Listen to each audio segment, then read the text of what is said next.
I don't know what's going on. This is all new platform. I can't even see anybody writing in here. Let's see here. Let this just run on, I guess. Hide, enter, chat, cancel.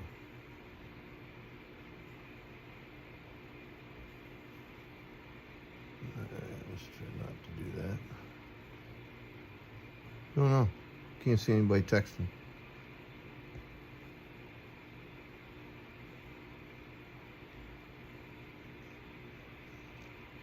Maybe nobody's in here. Don't know.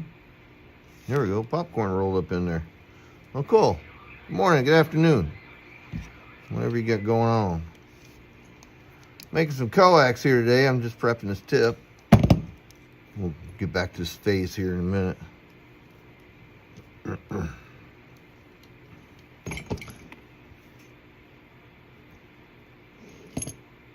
That looks about right.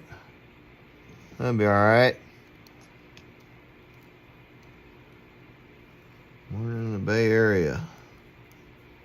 71, right back to you, brother. How are you? Aloha, Big Island. From the Big Rock. The Big Rock tried to eat me.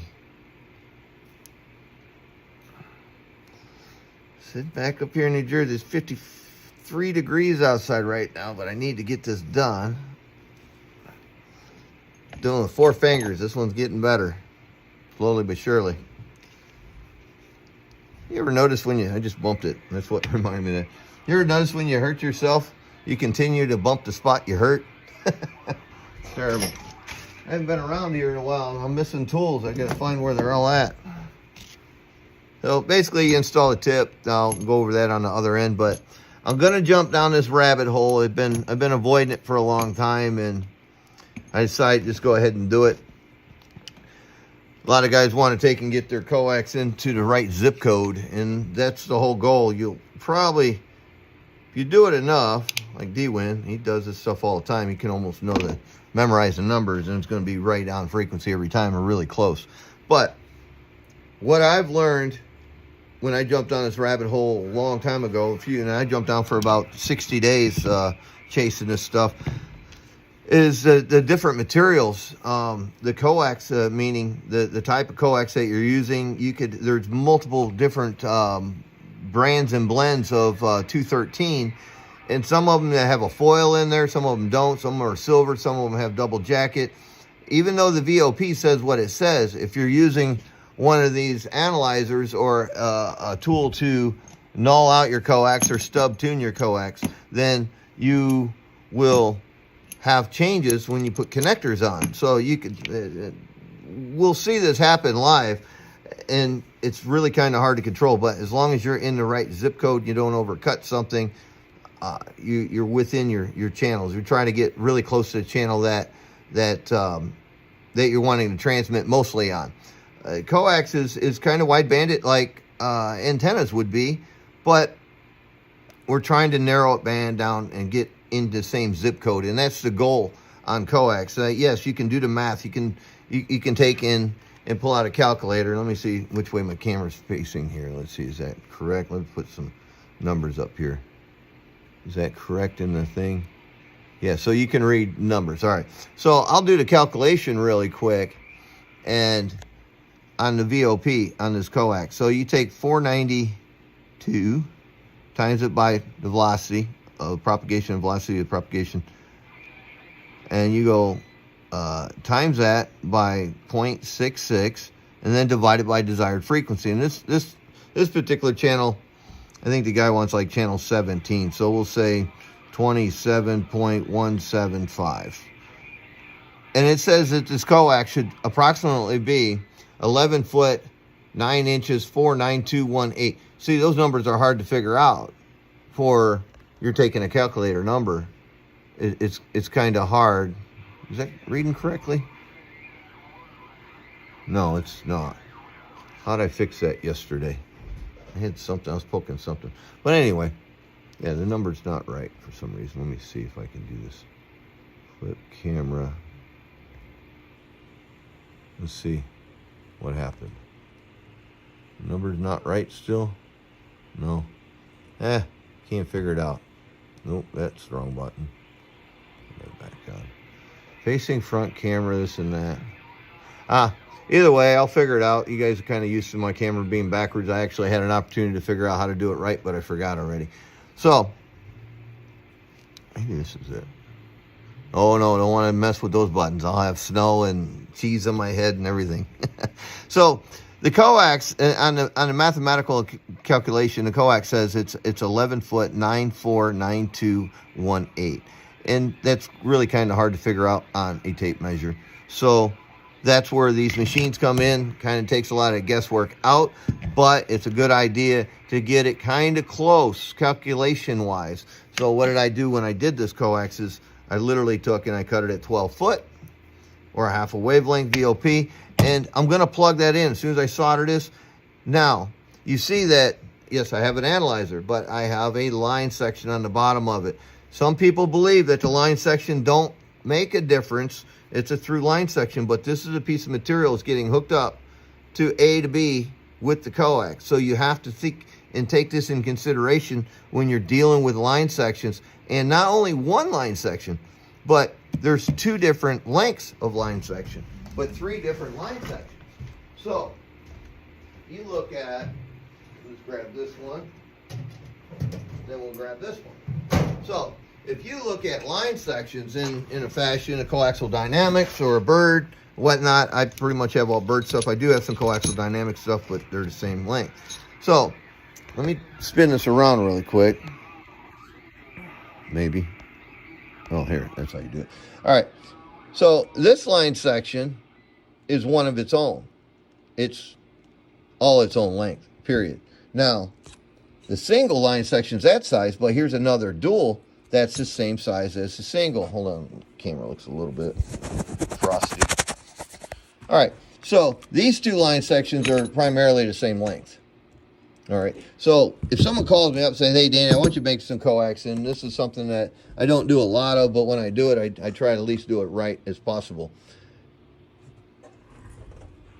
This line section, a single or a face-to-face dual on top of a dual end-to-end, is approximately 1.5 inches shorter or so.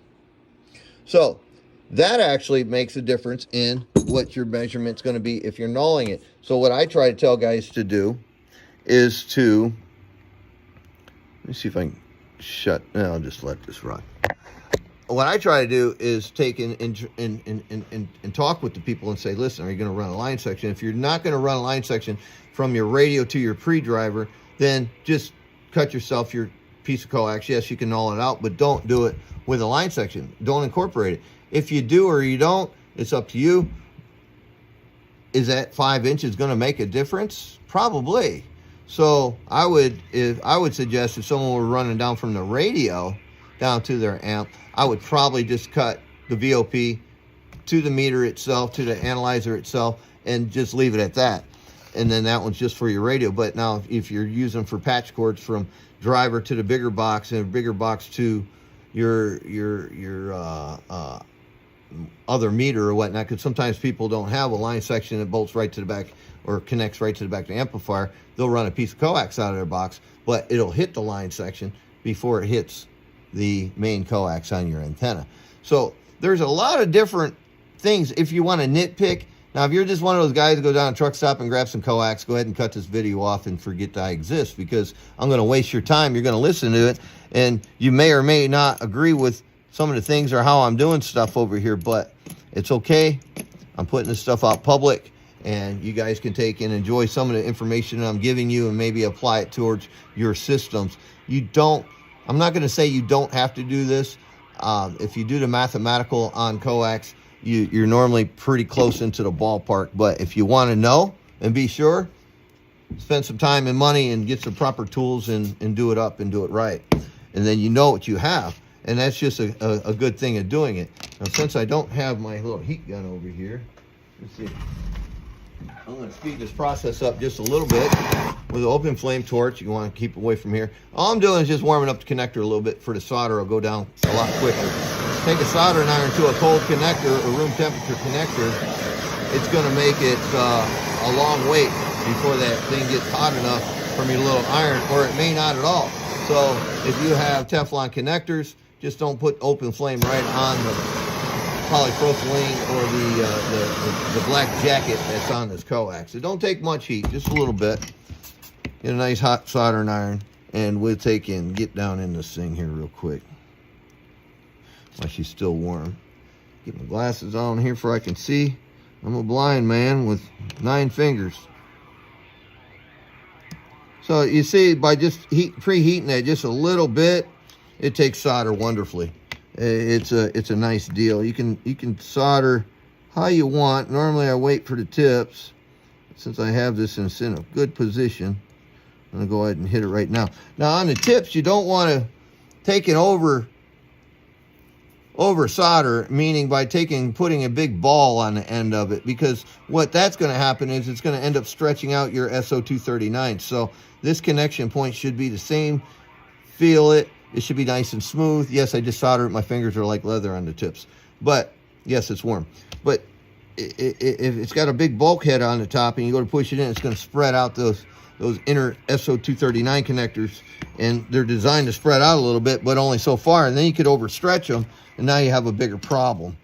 Now you have a piece of coax literally arcing inside of your connector, and you don't understand why your box is getting blown up, because you created your own problem. And I love calling them a man-made problem is what they call them. At least that's what I call them. I think that's a perfect name for this. There's a lot of problems that we have in this industry or in this hobby is essentially 98% is man-made. True story. There's a lot of new builders out there, so maybe that number should change a bit, because some of the newer builders just not quite getting the memos. They're more worried about making their stuff look pretty than functioning properly.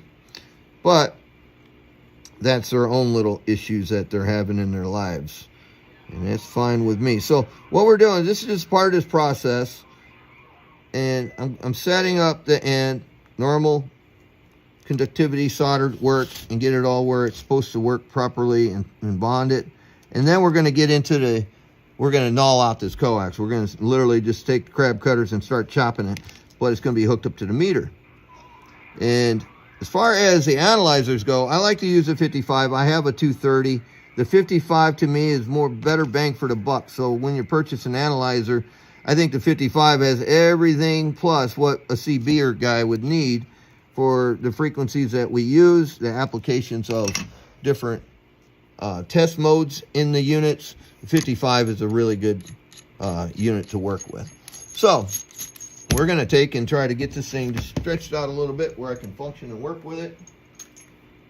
Don't really matter. I probably wouldn't leave it all coiled up, but if it crosses itself and everything, that's all good. So we're going to hook this up. I really need to figure out how to get that camera where it's going to read the proper direction on left to right or right to left. I need a pair of cutters. And let's take a look at this telephone here. Let me see if I can. Hey, David, how are you? Good morning, good afternoon, man. 71, the rest of the gang. I'm not looking at my dealio on who's texting what, but I'm trying to figure out how to fix the rotation of the left or right on the camera. Flip front face camera. View screen fit. Oh. Okay, so that moved. I seen it move. So let me move off of here. Let me go back to this calculator and see. Let me just hit some 9s.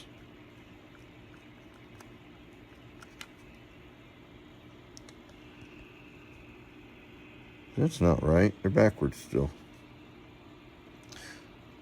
Work with me, guys. Work with me. Let's see if this is right.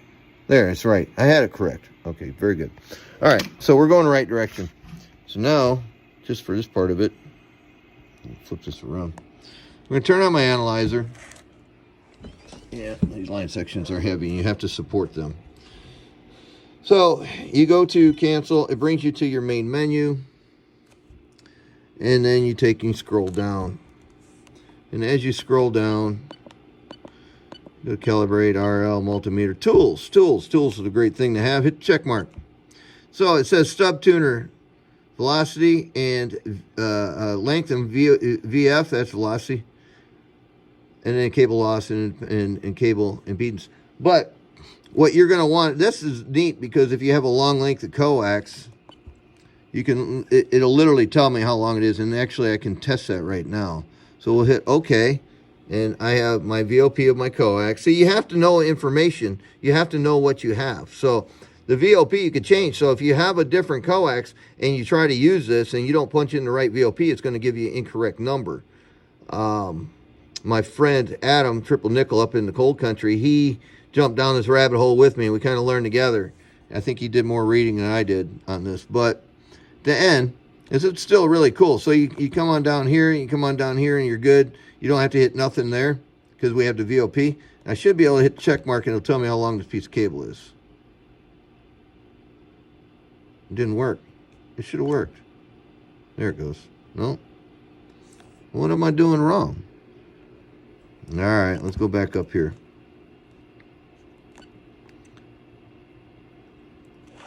$66. Velocity factor. Length in foot. All right. I think it just hit check mark. Well, rats. Maybe it won't work on a quarter wavelength. All right. Half wavelength, I mean. All right, let's go to stub tuner. Fire it up. Hit OK. We're good to go. It reads this thing. What's up, Adam? All right, so you have two numbers here. Quarter wavelength, we're not dealing with that. We're dealing with half wavelength. So you're looking at half wavelength number. And right now, I cut this right off tape measure, so right around 12 foot. A lot of times, now let me cancel this, and I'm going to refire it. A lot of times, the first couple seconds gives you the truest number, almost like it would be at the end number. And it takes 16 passes to get the full read on this. But the reason why it gives you 16 slow passes across here, you see it 2640s somewhere in there, is it gives you time to cut it. So by doing that, we're going to cut. We're going to chop it right here. If I can get this in view, maybe.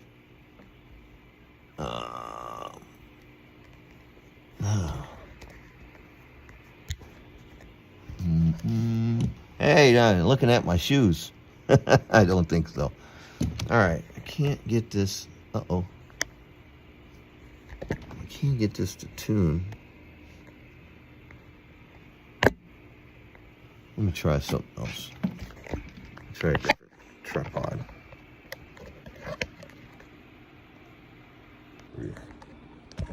All right. So we end it. Let's hold it. Damn lights are killing me over here. So we ended at 26,448. I didn't cut it. All right, so now we have to cancel it. Run it again. Oh, I think I got it. I'm going to shut it down and let it reboot. Hey guys, I'm trying. This is hard because I've only got two hands here and too much stuff going on. It's something to put under this. There we go. Now we're working. Now we got it jigged up pretty good. All right, so I have to open into coax. We're going to start this test and we're going to start chopping on this thing. And my goal is to hit like channel 17 or really close. So now we're working. So we're at 2640, and I'm going to take and cut. Oh, I don't know. They say an inch at a time, right? Well, there's one. So how far did that move up? It moved up about 20 channels or so. So I'm at 2660 now. Look at that one. 26,856. I cut 2 inches off this so far. And if you remember, the calculation was 11 something. So we'll take and add this stuff up here in a bit. See how close we were? Ah, here. Now we're pretty close. 27,097,11. So we're going to let it cycle. Go ahead and let that cycle and end. I think I'm in the neighborhood at this point, because when I put the end on it, it'll change again. 260995. So that's channel 12, I think. And I'm shooting for 17, so that was a pretty good little lock cut there. All right, now we'll take a look at this. I cut off about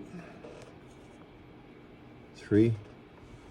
No tape measure within reach. Here's 1. So I cut about almost 4 inches off this 12 foot that I had. And then I think my calculation came up to 492 times 0.66 divided 27,175 is what it asked for. And that coax length should be not the right number. 492 times 0.66 divided by 27.175 equals 11 foot 949.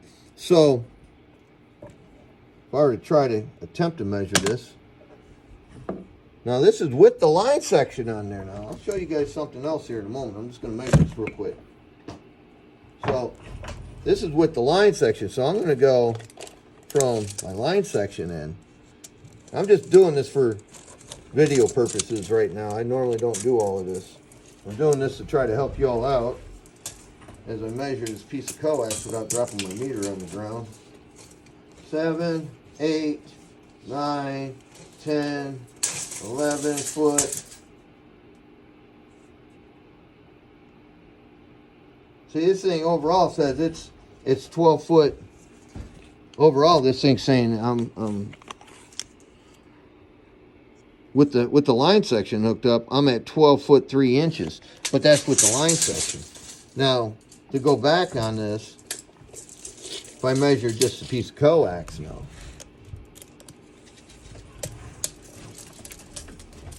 this stuff, you trust your meters, calculators, everything will be all right.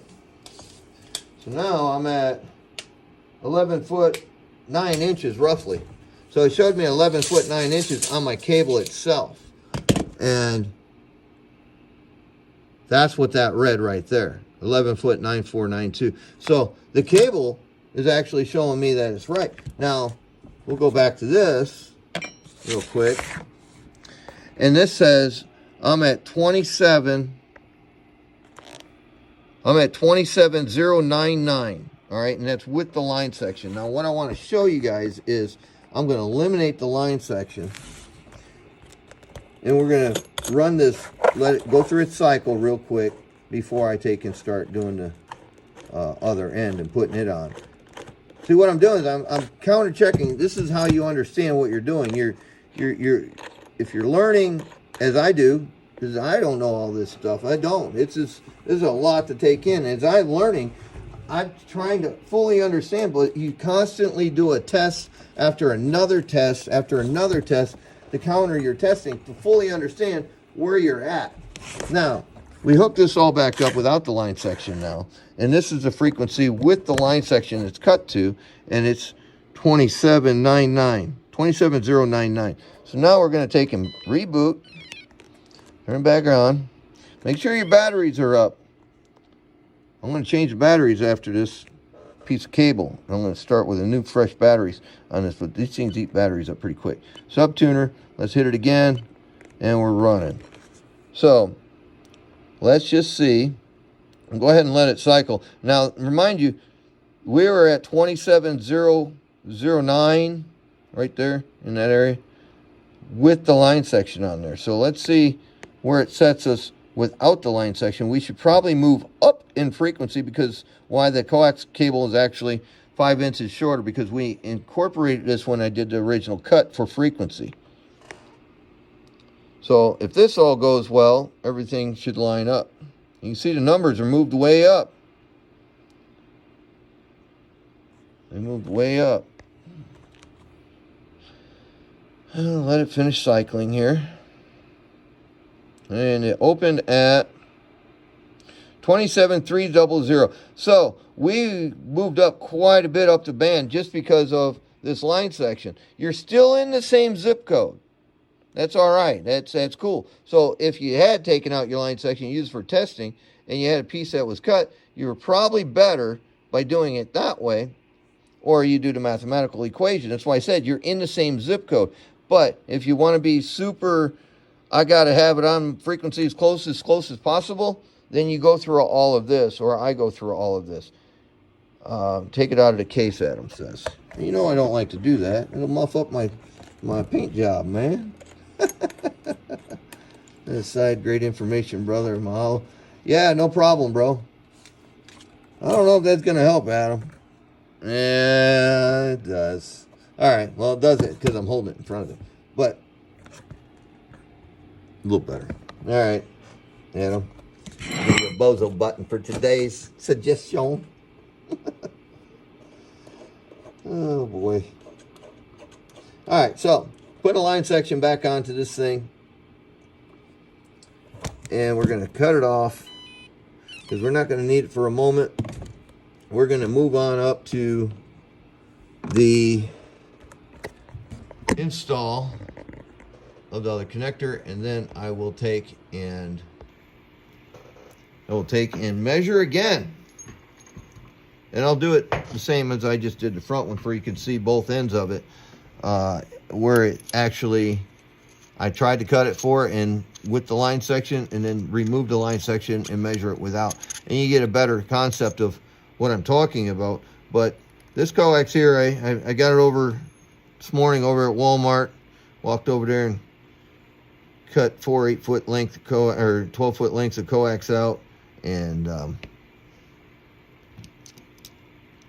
came on over here and tried to decide if I wanted to do a video or not. But I really wanted to try out this new platform, and I'm like, this would be a good one because, you guys, it's the coax.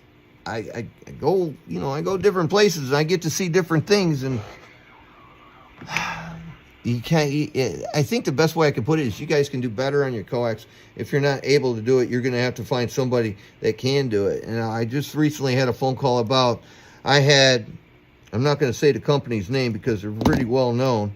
I had a company make me my coax and put my Heliax on my Superflex that I got. And he told me his standing wave kept changing on him. He would tune it up, do everything with the analyzer. He hadn't applied power yet, thank goodness. But every day he worked on his antenna, he would go back the next day and check tune, and it would change. And I said, but if you move your connector a little bit, does it change? He goes, yeah. And I said, you're losing ground inside the connector. I dealt with the same thing all the time. And this connector there's two places now with the Heliax stuff. You can lose bonding. You can lose it in the center pin or conductor because it's just a push in. I did a video about that. Here's a big connector, but they're push ins. They push into the hole, and the coax pushes into that. But this is a different type. But that connection is just like you would see right here in a fashion. The center of the coax will push in a hole like that, and that was the connecting point. Then the ground had to go around a mechanical ground that would squeeze and make it. So it's a solderless connector, which is a very bad idea for the little stuff because we're constantly moving and carrying it on, tugging on it, whichever. I literally arced the inside of one of those connectors, and that's what made me think about, hey, you need to solder these tips on. We need to go back to old school way.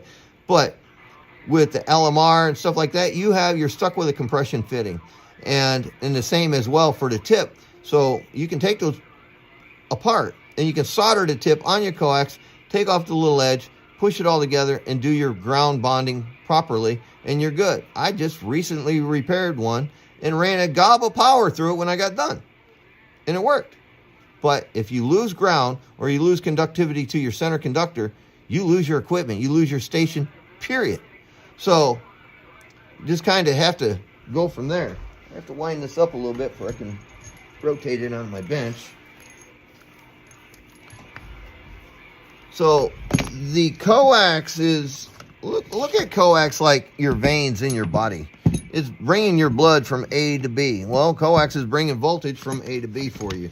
And if you have a broken connector or a poor connector on your coax, or just failure, you're going to tear up some equipment. If you're a DC guy, you're going to lose your station. You're going to say, why me?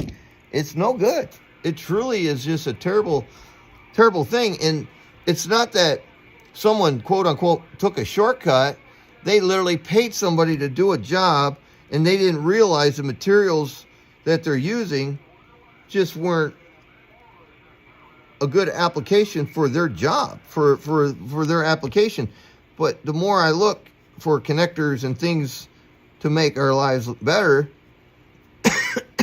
stuff's gone way up. I mean, these things are like $3 a piece now. It adds up. And I was told the silvering on them is not going to be too much anymore either. They're going to want more money because of the silver. It costs so much money for the silver. So I'm thinking you're going to see a whole bunch of quote-unquote Teflon nickel coax connectors pop up here in the near future. Unless somebody really has some old stock, or they don't know what they have and they sell it, or they're too cheap to use. So I try to use the best stuff I can get. So what I did here was I tinted my braid. I stripped off approximately an inch or so. You tint about half of that, and you take a pipe cutter like this, and there's two sides on a pipe cutter. There's a fat wheel side and a thin wheel side. You want to keep the fat wheel side over here along this jacket area. So as I load this up, I'll flip it over and I'll show you how I gauge where I want to cut, and it's same every time. It's simply by taking and using the jacket right here as your guide on the actual body of the cutter. And so you can see I'm cutting it darn near in half. It probably favors here just a little, but that's all right. That's why you just nip off that little bit if you exceed the hole with your center conductor and it pierces out too far. So this here, you don't just keep turning it until you just get it through where you just get it through the material, and then you see the dielectric material in the middle there, the polypropylene, the opaque white plastic, rubber, whatever it's made out of. And you can cut it back, and you can leave a little collar on there if you like, or you don't. You can cut it flush. It's okay. And then you can clean up your cut a little bit. Try not to cut your stinger. Try not to put pressure on the stinger, because copper is kind of like a lot of things. You put a nick or a cut in it, and if you bend it the wrong way, it could snap, it could break, you could have a poor joint, because you're not getting solder all the way down here, and you should never have solder all the way down here on your connector. It should just be a little bit on the tip. About half of this will get solder, because the more solder you get, you could take a chance if you keep feeding it and say, man, it just keeps taking solder. And it's because it's running down, causing a dead short at that point. So you go ahead and you just put this on. You shouldn't need any tools if you did it right. Now, if you go to do this, and I'm going to back this off a little bit just to show you.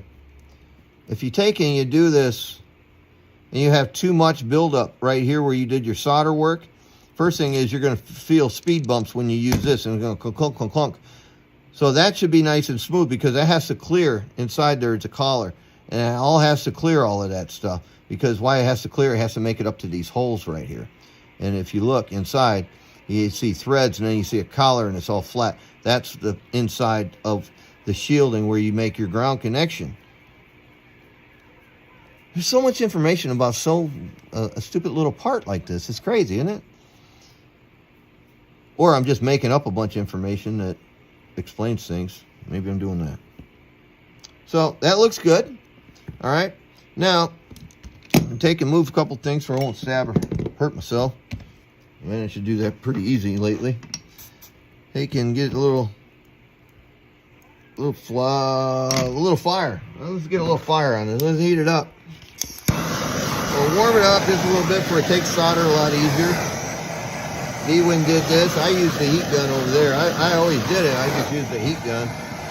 Open flame is okay, but just keep it moving, man. Don't fall asleep with it. And don't touch it when you get done. Might burn yourself, and go get some butter and put it on there. Smell like chicken. So just add a little solder to that. Get a nice good joint. You don't have to swamp it. You don't have to kill it. You just got to get it to where it's good and a good setting. So simple enough. Sideways is a little bit tougher, but it's just how the coax is setting. But if you stay near the holes that you just did, that means you got quite a bit of heat right there still. And it's trying to expand away from where it was at for it can cool. So come over here and do these other two. Now, yeah, I've been doing this for a long time, so I'm probably making it look way easier than what it actually is. Just take your time and don't get any solder in those threads right there. You'll hate your life because you won't be able to get that jacket on. And don't forget to put your jacket on there the right direction. I hope I did. I didn't pay attention to that. I just pushed it on there. Let me see here. Going this way. Yep, looks like it's going the right direction. Oh, I gotta double check. No. Too late if it's not. Oh, yeah, look, I did it right. Okay. So, did that. That's good. Now, I splashed a little bit because I wasn't cool and I started moving stuff. But that's good because it showed that it was still hollow in there. Poor joint. A poor solder joint right there. So, there we go. Fix that one up. Keep getting sidetracked talking about the next new thing I see. Oh, look, there's a balloon. Oh, look, there's a frog. I got a attention span sometime of a flea.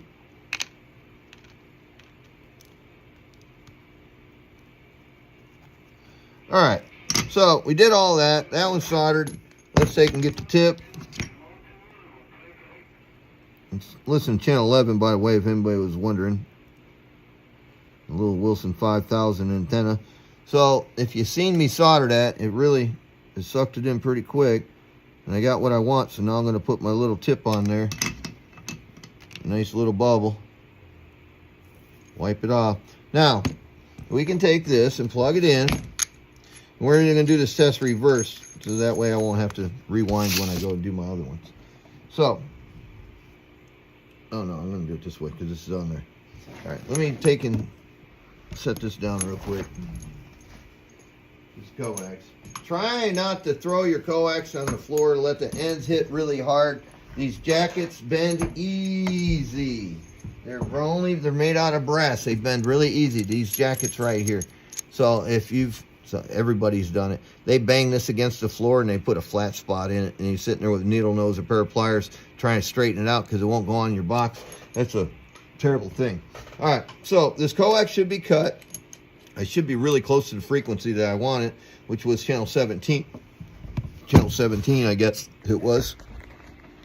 So let's turn this around. Turn the machine on.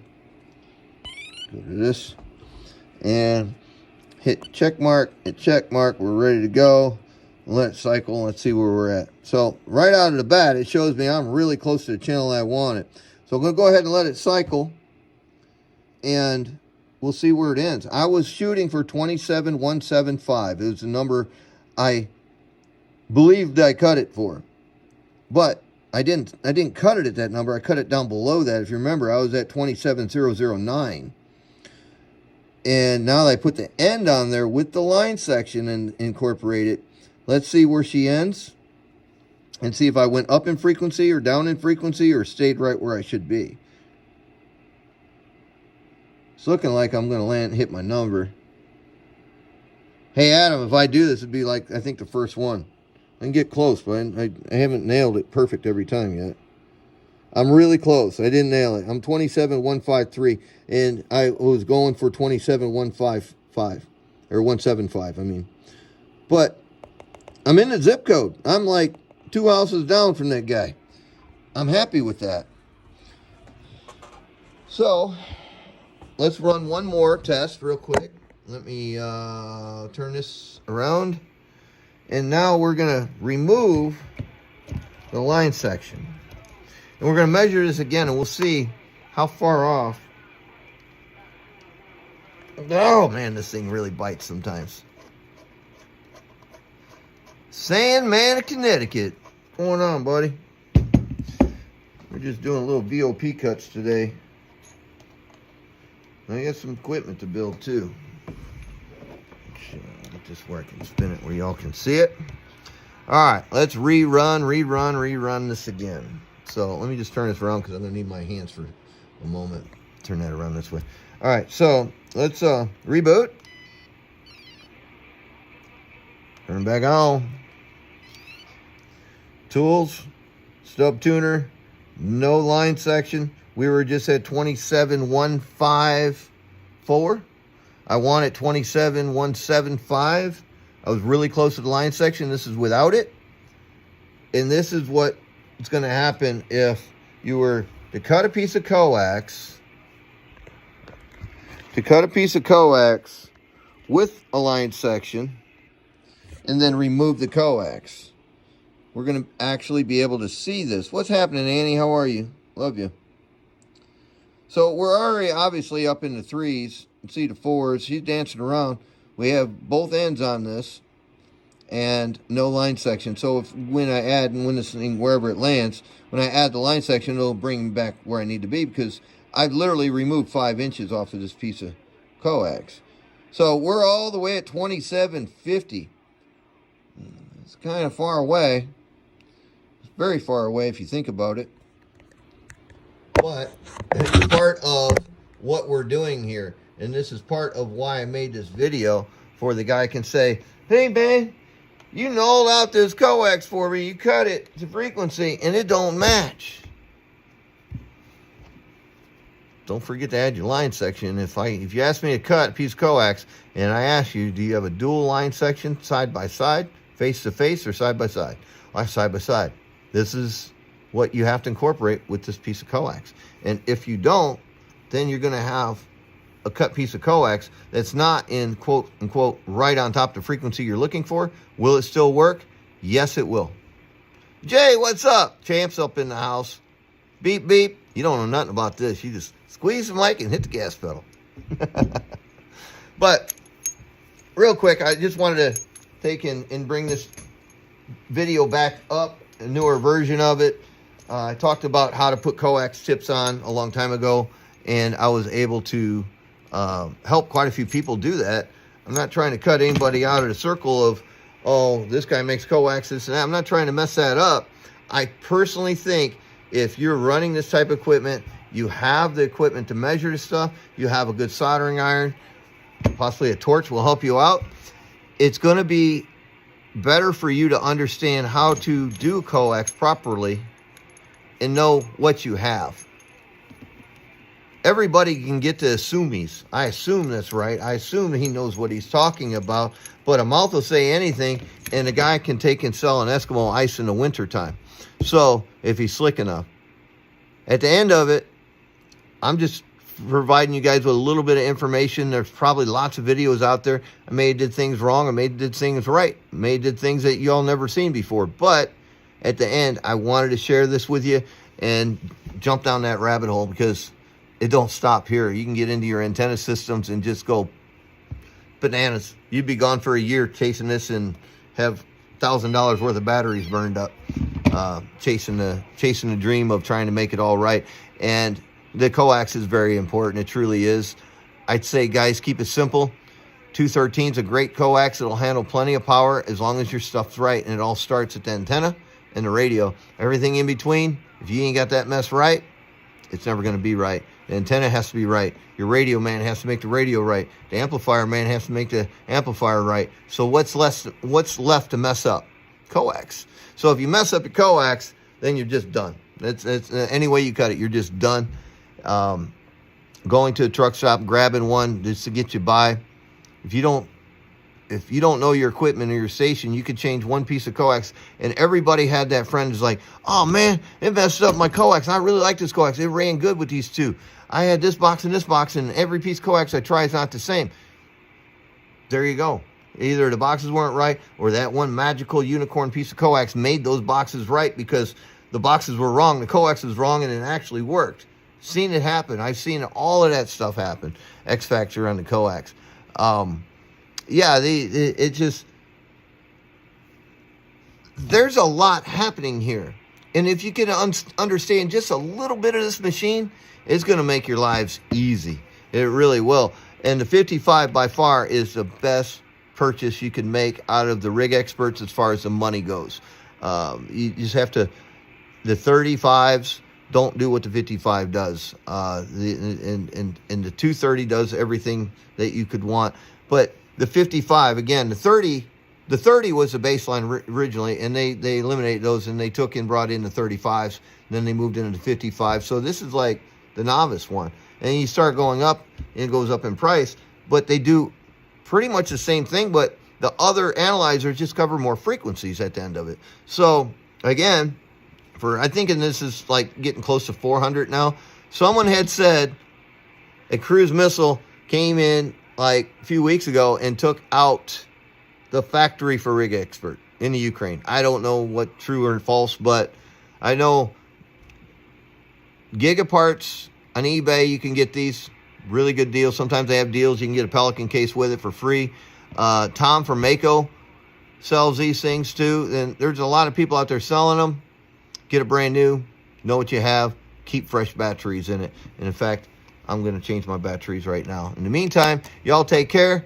It's Fun Day Monday. Monday's almost over, and got to do it. So anyhow, y'all take care. God bless. Thanks for watching.